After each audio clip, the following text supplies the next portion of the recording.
Namaste, and welcome to our continuing series, Interviews with Disciples and Devotees. And today I have an old friend with me, Anungla. Namaste. Yeah, thank you. Where is your home? Tell us about your home. And I like to say my home is here. There we are. Yeah. Perfect. But originally I hail from Nagaland. Nagaland. Yeah, that's where I was born. But I grew... In the hills? It's in the hills, yeah, in northeast India. But I was born there, but my parents moved to another state in the northeast, to a place called Shillong. So, Shillong, yeah, yes. so Shillong is where I grew up. Ah. Yeah. How did you first hear about Sri Aurobindo and Mother? And what age were you? Approximately. I can't quite say what age I was, but in Shillong, there is actually an Sri Arunagiri Institute.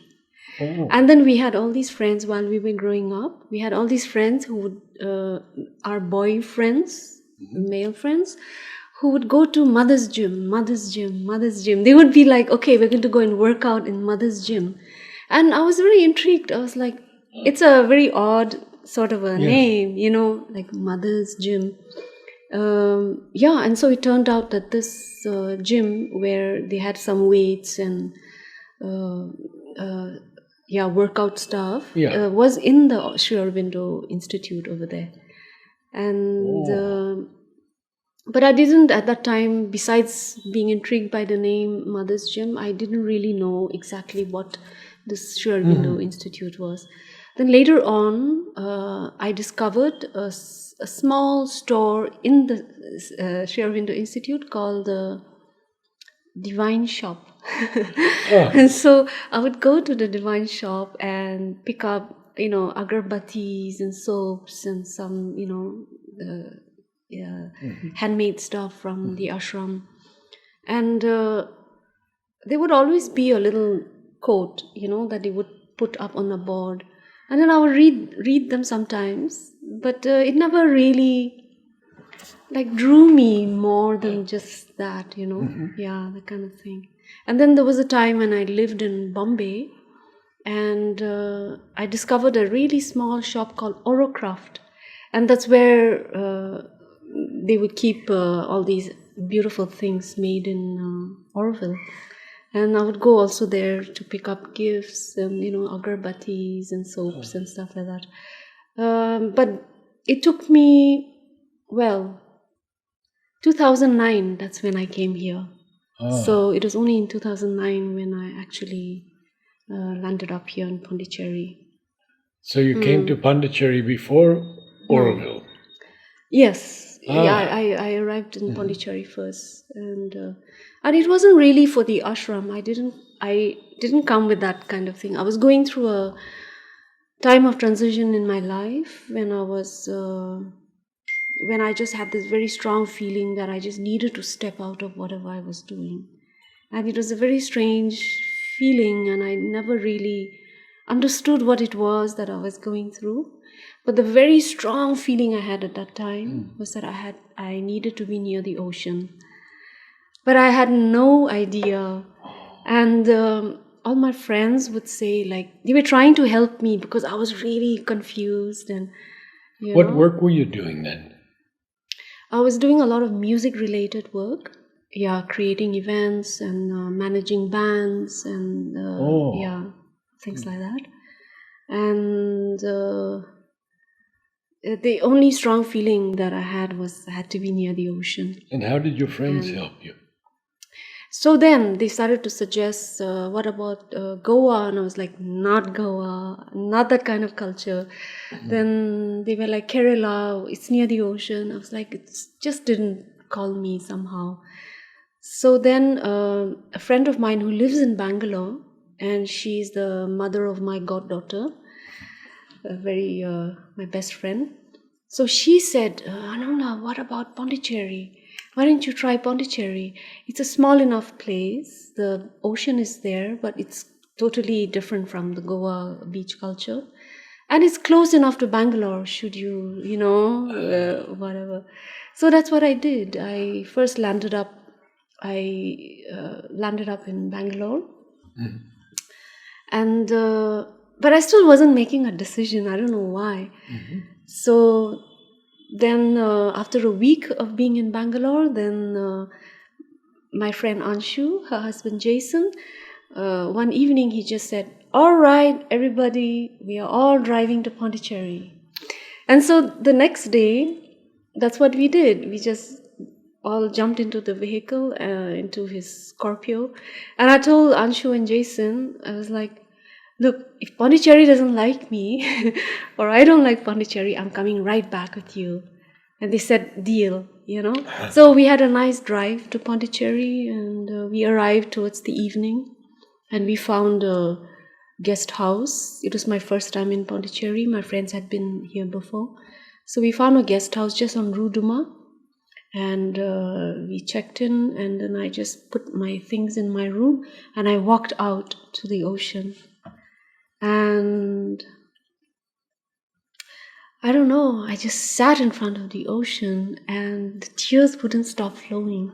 And it was not like grief kind of crying, I just couldn't understand it, and I just sat there, and it was just so relieving. And I think I sat there for an hour, I think, and I couldn't stop the tears flowing. And then I knew, I just knew that this was your place. This was my place, yes. And you mentioned that your parents had been here before? Oh, no, not my parents, my friends. Oh, your friends had with been whom here I before. drove down here. So now let's talk a moment about Oroville. Yes. And your experiences there. Mm-hmm. There must be many of them. Of course, I've seen you in the Om Choir so many times. Yes, it's... and that's a blessing for me. Mm-hmm. What do you do in Oroville, and what did you experience there? It's not very easy to put it into words. I think the best. Yeah, I like to think that I became more me in Oroville. Yeah, and I actually wanted to step out of the life that I was living. I was really aspiring to live a different kind of life, but it was just not easy at all, because I just felt a bit alone, and everything, everybody around me, like, okay, this is the life, but I just knew there had to be a better world, like, this is a very strong feeling that I have, that there had to be a better world than, what it was that I and was this was all prior experiencing. to your coming here? Yeah, this was prior to my coming here. And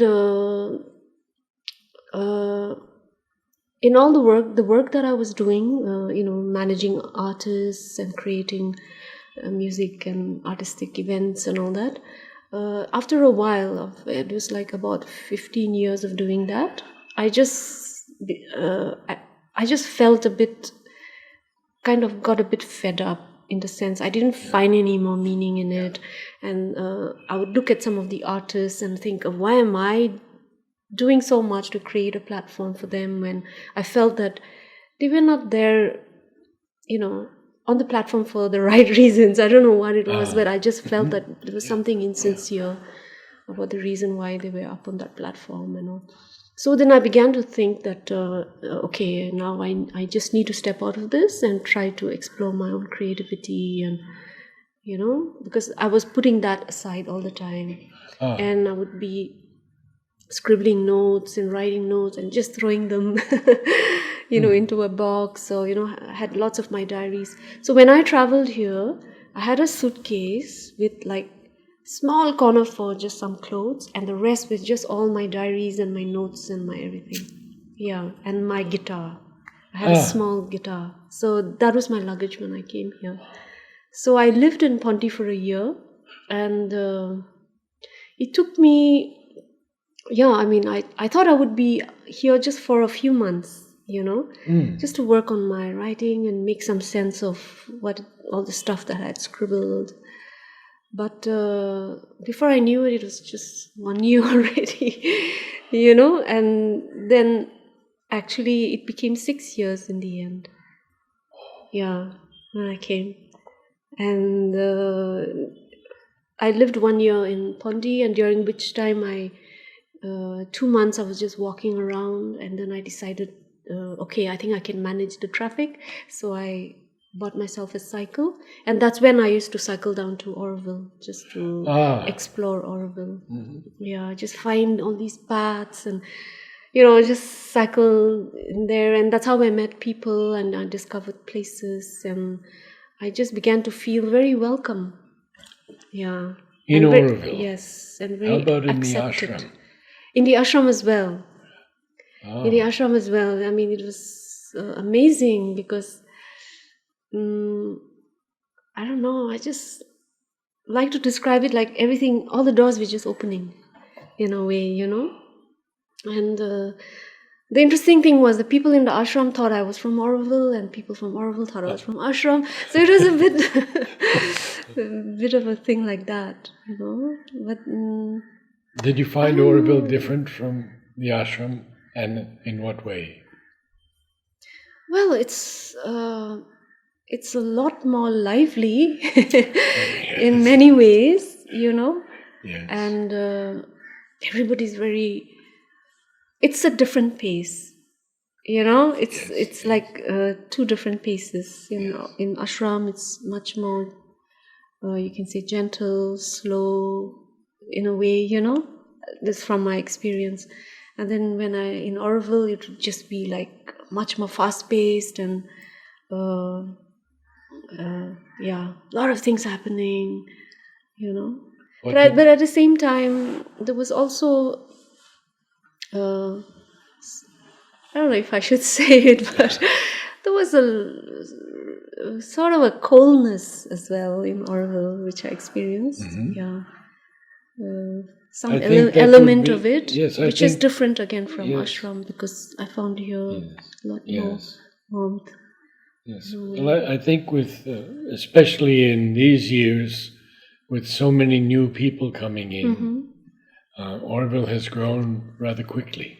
Yes. In the last years. Yes. And many different types are there because they have to be there. They have to be there. That's what I understood also. Yes, good. I was like, yeah, that's what Mother said. Everybody has, Have you read any books of Sri Arunagiri and Mother? Yes, I have. So when I arrived here, I started looking for a place to stay because I knew I wanted to stay for a long time, but I couldn't afford the normal kind of guest houses.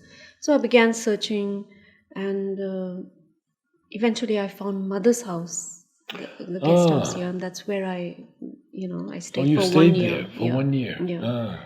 And so then December came around, and it was still in November of 2009 when Regina, who runs Mother's house. Yes, I know her well. So Regina was like, Anungla, you have to go to the theatre, ashram theatre.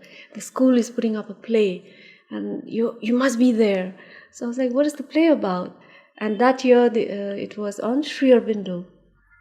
So I thought, okay, fine, I'm going to go and see that play. So the first thing I did was I went to Sabda and I asked the gentleman there, I said, can you give me a small tiny book, which will just take me like 5-10 minutes to read, and I'll know everything about Sri Aurobindo. Exactly, that gentleman, he laughed, and then he brought me a very small tiny book and a big fat book, and he said, read this, in 10 minutes you'll know, and when you have more time, read this one, you'll get a lot more in-depth kind of information on Sri Aurobindo. So so that was the first thing, and I went to the ashram theatre, and I found a small cafe nearby, so I quickly read, and even as I was reading this little tiny booklet, I was just like, yes, that's the only way I can describe it. I just felt this Yeah, it was just yes. Yeah. And then after that, I began to, talk to other guests in mother's house and about, books. And I checked the library downstairs. And everybody told me, Savitri, no, Savitri is the most tough one. No, no, you mustn't, you must pick up the other easy ones. So I went to Sabda, and the first book I picked up was Savitri. That small volume with a small print. Yes, I yes. still have it. So, yes, that's one thing that I love to read in the sense. So I don't read it cover to cover. Haven't read it cover to cover or anything. But the way I found that works for me is if I just at random open up a page, and then something Read some lines. Yeah, and something always jumps up. Yeah. And yeah, that's how I read Savitri. I don't. That's wonderful. I haven't read it like in the linear way, in that way. And of course, then I picked up Letters on Yoga, all the 3 volumes. The what?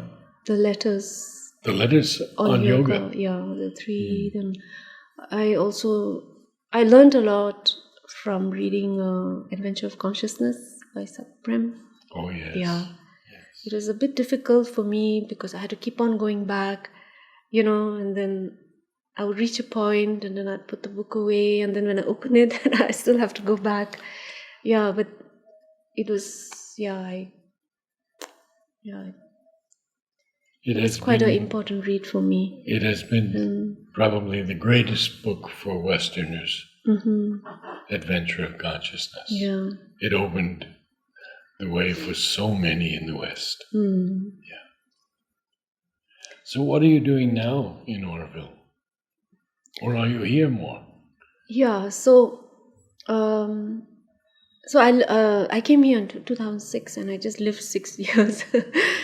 2009. I came here in 2009 and I lived for 6 years here. Right in the ashram? Between Pondicherry and Oroville. Yeah.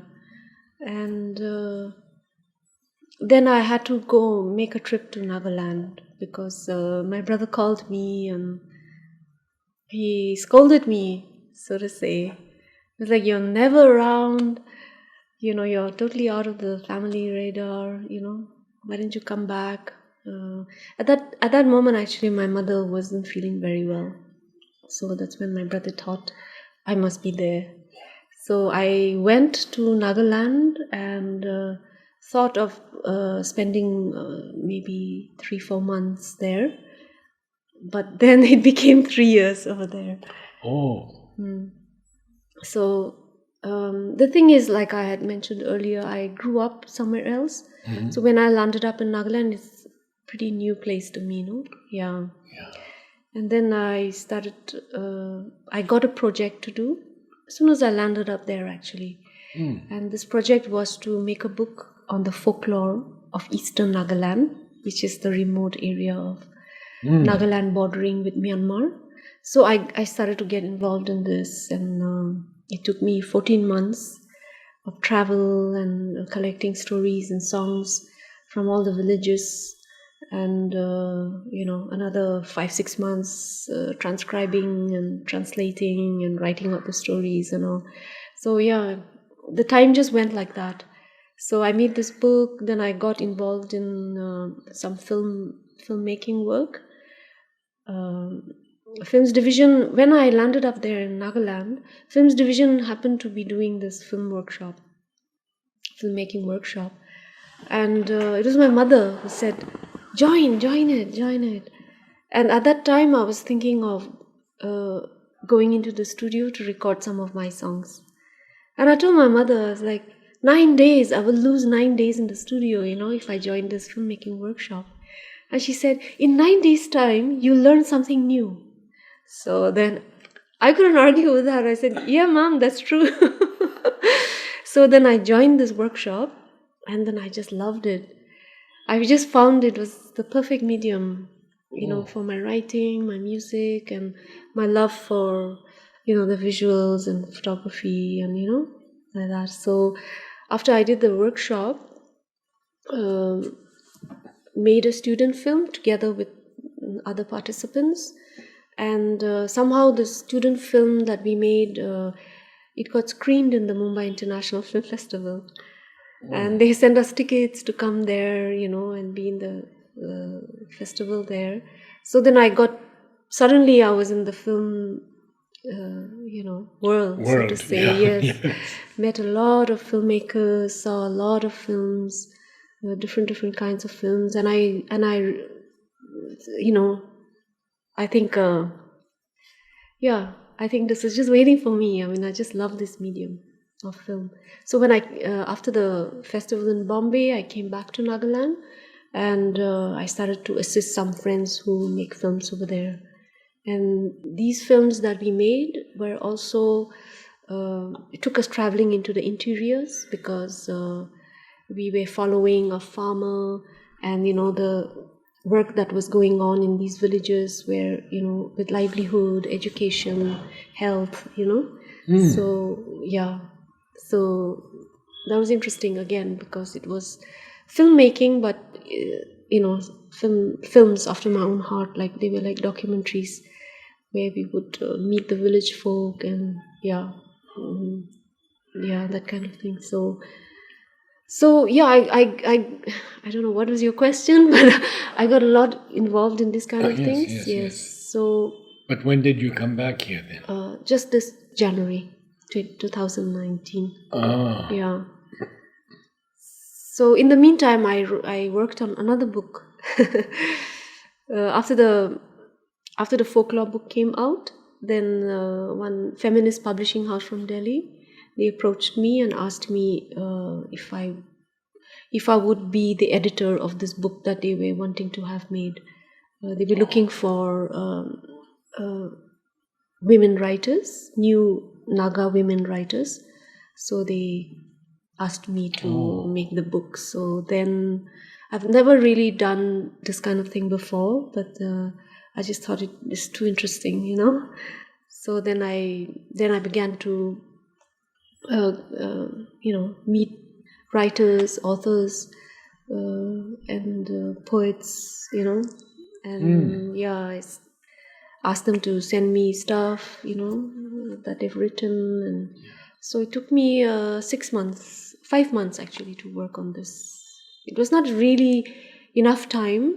I had to really work day in, day out like that. But it's a fact now. This book is out. It came together nicely. Mm-hmm. Wonderful. Yeah. And in this book too, in the folklore book, I included a lot of illustrations by young Naga artists.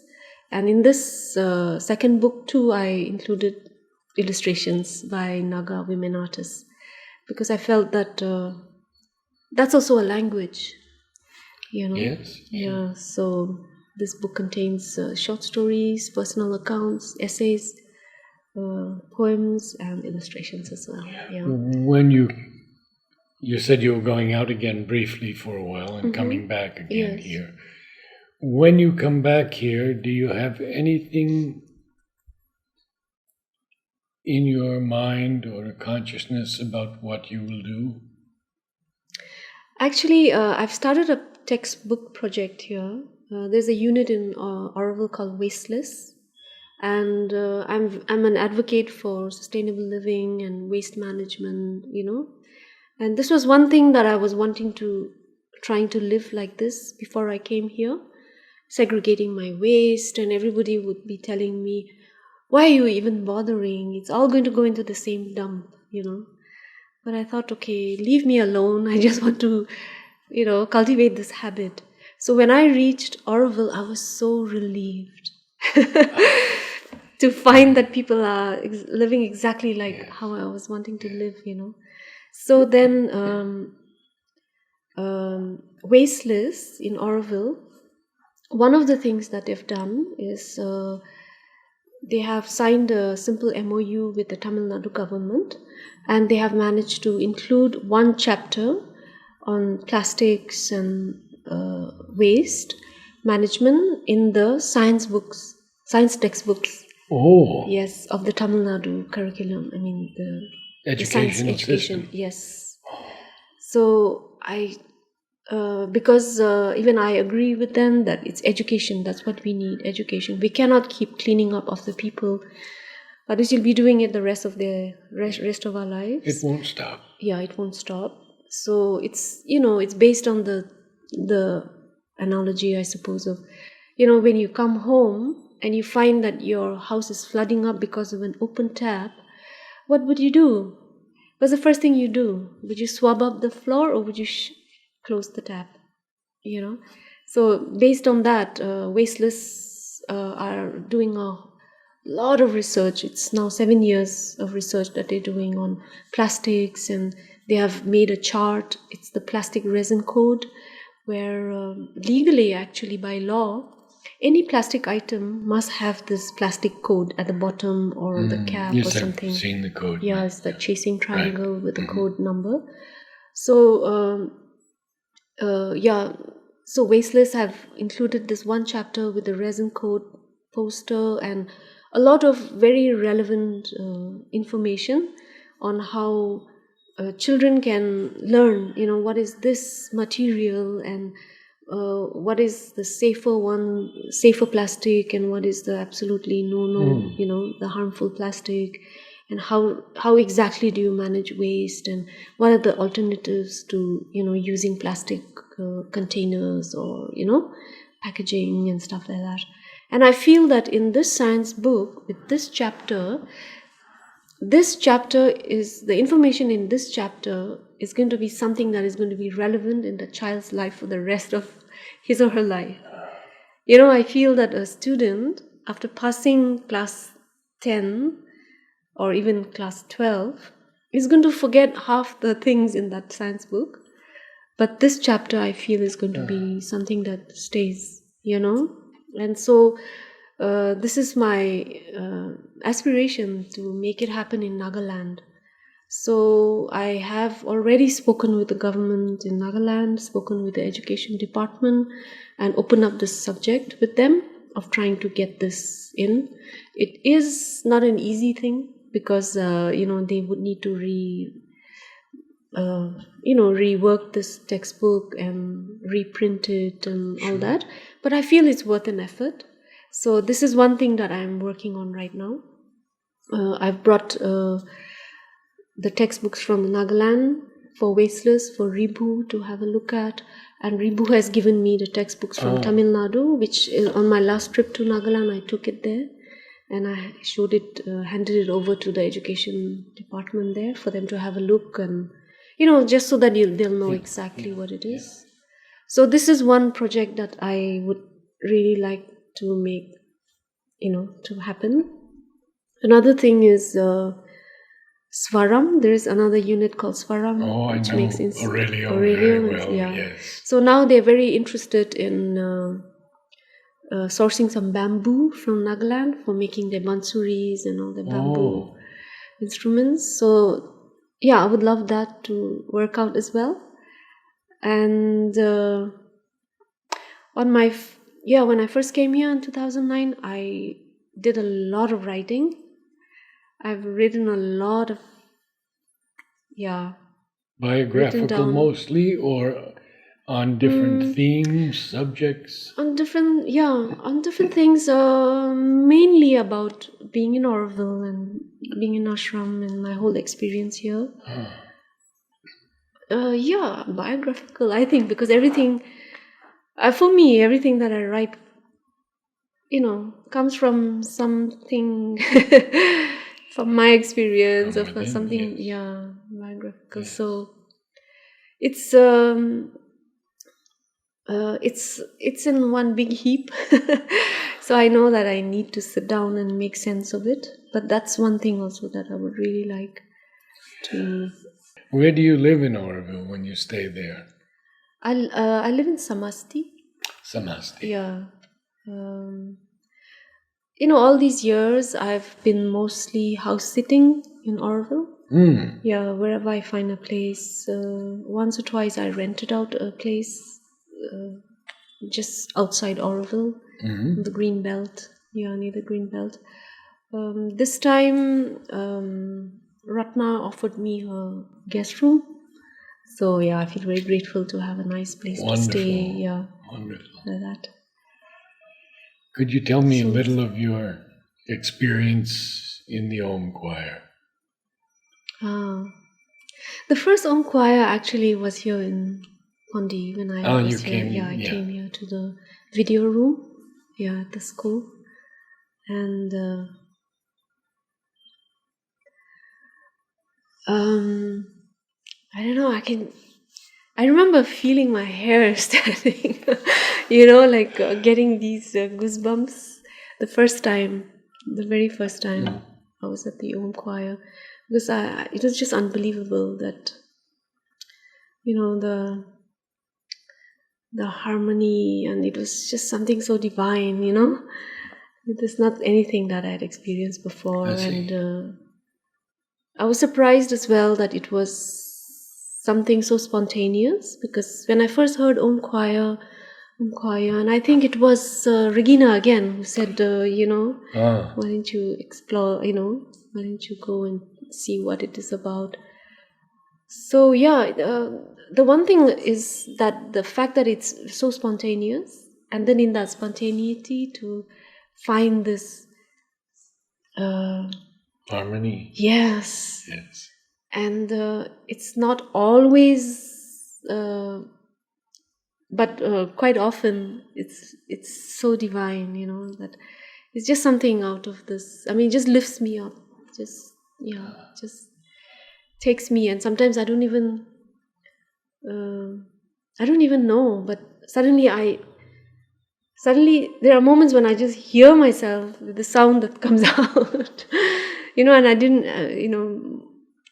it's just something that, it's, just that spontaneous, the spontaneous thing of it. Have you been to the Darshans and gone to Sri Aurobindo's room? Yes, many times, yes. Yes. Yeah, when I was living here, I never missed a darshan.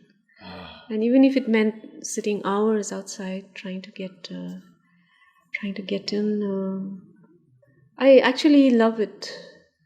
I loved it being, even if there were so many people and then you had to sit on the tarpaulins outside, because then that was when I realized then I needed to, just find my, I don't know what's the word to use. Maybe your center. Yes. Yeah. And to go within to find it. Yes. Yes. And it's always a special, every time, it's always a special thing, for me. There used to be moments when I used to feel a little bit of irritation with the people around, or, in the big crowd. Yeah, in the big crowd. But then I began to realize that that's okay. That's all right. It's all part of it. And I shouldn't be concerned about that, kind of thing. So I learned a lot just from sitting outside in the tarpaulin, waiting for my turn to go in, those moments. In the beginning it wasn't easy, but slowly I began to realize that I needed to go through that, I really needed to go through that. And your experience at the Samadhi? Oh, yeah.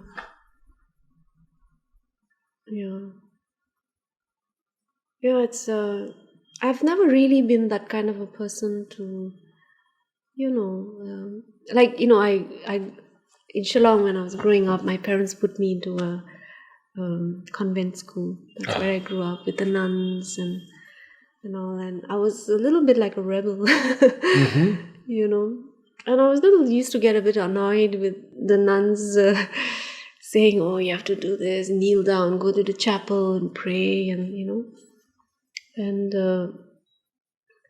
so I began to do a little bit opposite things, Sure. I don't know why I'm saying this, but okay. But this is very, very, very common, not uncommon.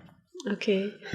So, the nuns used to say like, "Our Father in heaven, our Father in heaven, our Father in heaven," and I used to be like, "What is this, our Father in heaven?" Then I began to pray, just personally, I began to pray to Mother in Heaven. And so till today, when I pray, I still say, Dear Mother in Heaven. So when I arrived here, everywhere it was like Mother and Mother and Mother and Mother, and it really struck me. And I was like, what is this? Because spontaneously I always say, Dear Mother in Heaven. So, there's these small little things. And I've never really been a person to visit ashrams or go to, visit these kind of places, holy places and sacred places. But here I just felt at home, And of course, I find the Sri Aurobindo ashram very unlike any other ashram anywhere. It's very modern. It's very, it's on another level. Yes. It's totally on another level. And Samadhi. I remember the first time when I went into the Samadhi, the person at the door scolded me. That was the first thing I got was a scolding. And it was because actually there was a, I don't know, this old gentleman, he gave me a flower. And I'm sorry to say I forgot what that flower is. But he gave me a flower and he told me the significance of it, And I was just surprised that I got this flower in my hands, And then I just walked into the Samadhi with this flower in my hand. And then that's why he scolded me. He was like, no flowers. I had to bring in flowers. Then this old gentleman, he was just behind me, who gave me the flower. He said, put it into your bag. Just put it into your bag. Very calmly he said that. And then he said, some people have so little power that they have to show it. That's what he said. And that really calmed me, because at first I was irritated. I was like, why is he scolding me? And what's wrong if I have a flower in my hand, But this gentleman, he just calmed me down. And every day I would be at the Samadhi when I was, living here. And then I discovered that really I started to enjoy that 12 o'clock to 2 o'clock time when it's actually closed to visitors. But somehow the people at the door, at the gate, they used to just allow me to come in. So I would sit at the steps and watch the ladies change the flowers. And that started to become my habit in a way. I wouldn't come in at the other time. With the crowds. Yeah.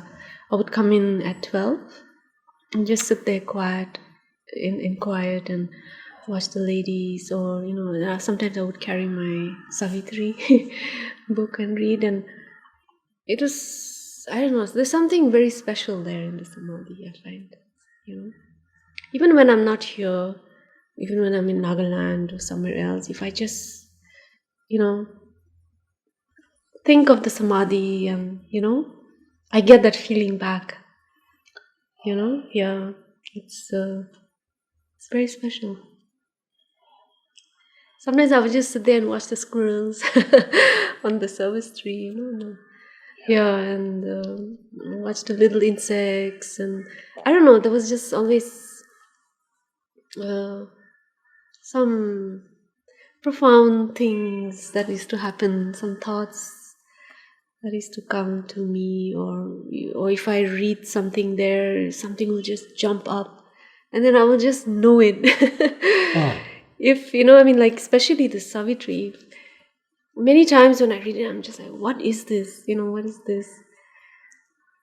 But then I began to discover that if I just take this book and read it when I'm sitting on the steps in the Samadhi, somehow,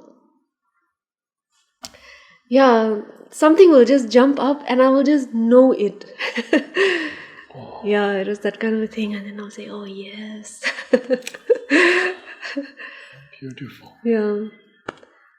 So I don't do that much now, going to the Samadhi, because I'm much more in Oroville.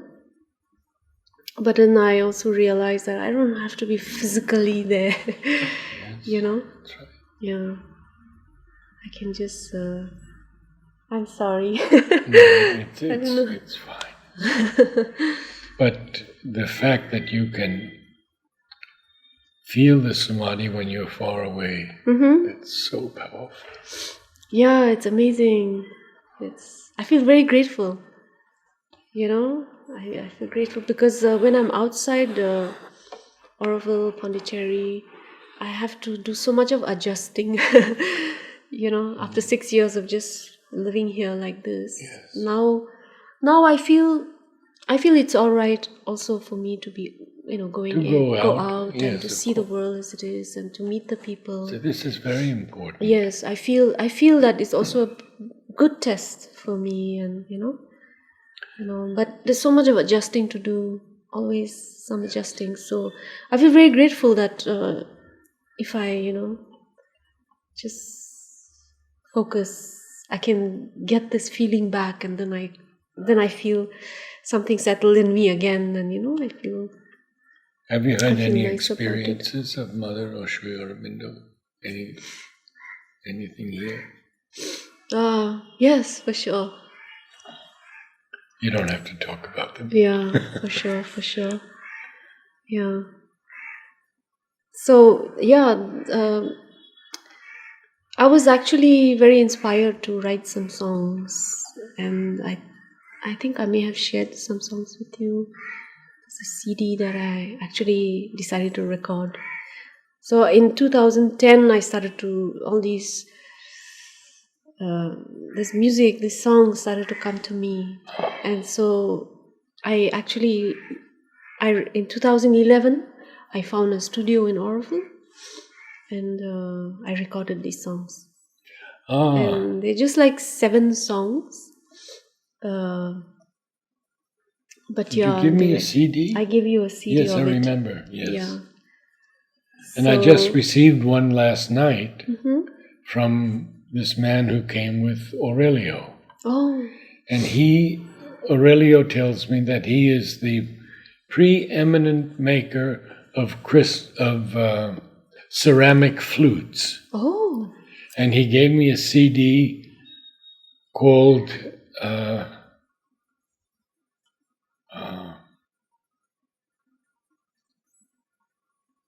The Overhead Vibrations. Oh. And I haven't been able to hear it yet, but wow, see, all these things come to us when we're united in that one feeling of love and unity. Mm-hmm. Yeah. Did you meet Sri Aurobindo? Did I meet Sri Aurobindo? In a dream experience, or some people meet him in a dream experience? Once, yes.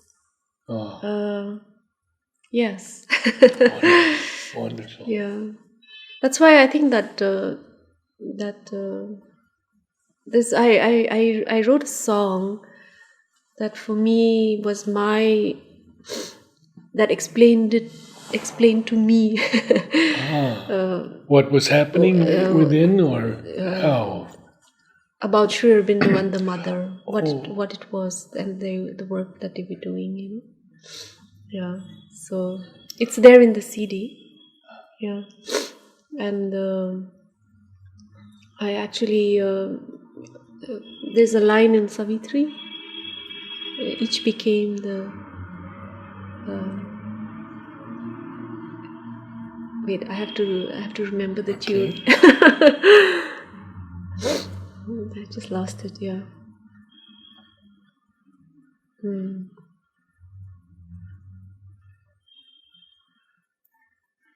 Yeah. Wait. Okay, it's gone. Yeah, but basically, while reading Savitri, there were just certain lines that really jumped up at me, and then I began to understand the work, Yeah, Sri Aurobindo and the Mother's work. Really, I don't know. I just began to sort of understand it in a way like that, and so I made this song. Yeah. And I actually used the lines from Savitri in the song. Savitri Yeah, in the song. Yeah, in the song. I was a little unsure about if the ashram would like it or not that I used it.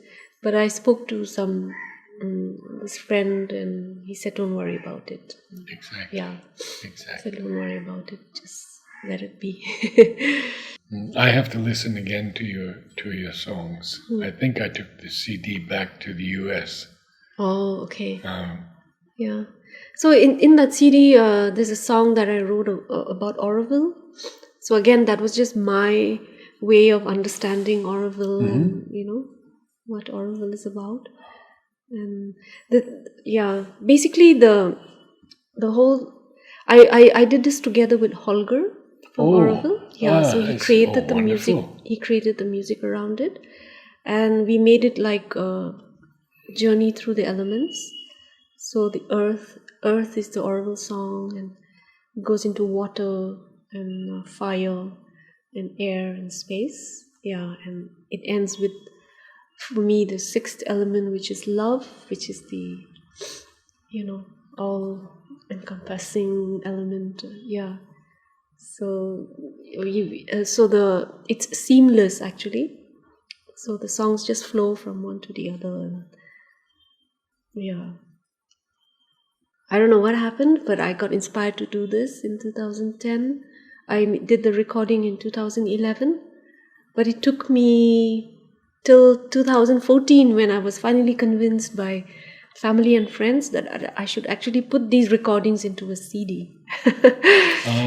So it took me like 3 years before because for me it's always a struggle. What do is it necessary for me to make it public? The things I write and the thoughts that I pen down. So it's always a little bit of a tussle going on with me. But you're usually guided, I think, in the end. Yeah, so finally I met Nadaka, who helped me. Oh. And because he's made CDs before, so he introduced me to his man who does all the, all that kind of work. So then that's how it was a bit of a headache. Because you have to think of covers and you have to think of, these slightly mental things to make it happen.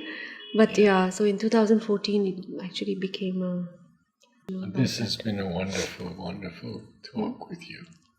Yeah. And I'm very grateful. Thank you, Nara. That you've joined us. Mm-hmm. Thank you. Thank you so much. Yeah.